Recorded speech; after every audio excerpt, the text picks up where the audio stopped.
One of the sectors hit hard by the pandemic and eager to return, the hospitality industry.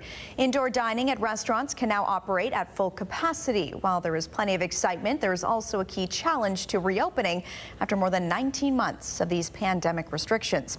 With more on this, we go live now to CTV's Ricardo Vanessa, who is at Wildcraft Grill and Long Bar in Waterloo. Ricardo. Alex, this is one of the restaurants that has directly benefited from the restriction rollback, with the restaurant adding 110 seats overnight. Now, there is excitement with the return to full capacity, but there is still the long-standing labor shortage issue within the sector that could pose a roadblock and to maximizing some of those revenues that the sector needs on that path to recovery.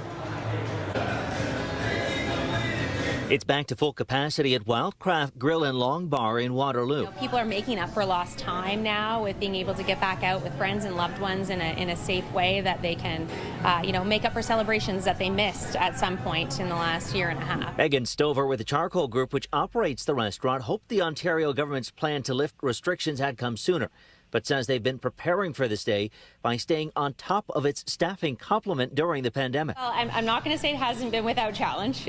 We've been looking and carefully curating our team over time. We've had a really strong number of staff stay with us through the last, 19 months. While Wildcraft isn't scrambling for staff, Restaurants Canada says restaurant owners are struggling to fill their workforce, with only 39% of operators expecting to return to pre-pandemic staffing levels in 2022. Bruce Sutherland at Grill House in Kitchener, the tables aren't being brought out just yet. He says finding staff to meet the proof of vaccination requirement has been a challenge. Everything's going up. All the prices on all the food is going up. So in order for me to be competitive without putting my prices up, I have to watch staffing and pretty much do all the work here myself. Sutherland says even offering up to $20 an hour hasn't been enough to attract much needed staff. William Murray at the University of Guelph says it's an employee market, and a sense of team and learning opportunities are more valuable than straight cash. If we're just going out and throwing money and saying, I'm going to pay $18 or $19 an hour, you're not going to get an instantaneous uptick.